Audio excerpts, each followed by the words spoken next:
বন্ধুর খাওয়া দেখে কিন্তু আমি নিজেই ফিদা হয়ে গেছি। আসলে সারাদিন রোজা থেকে যে এত খাইতে পারে আমি আসলে কখনো কল্পনাও করতে পারি না। ঠিক আছে, একাই 4 প্লেট, কি একটা ব্যাপার স্যাপার।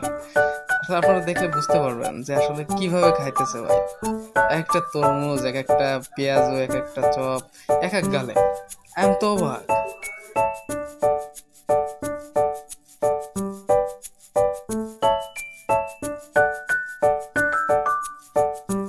মাঝে মধ্যে কিন্তু বন্ধু আবার হাসিও দিচ্ছে। হ্যাঁ, কি একটা ব্যাপার ভাই, আমি তো অবাক।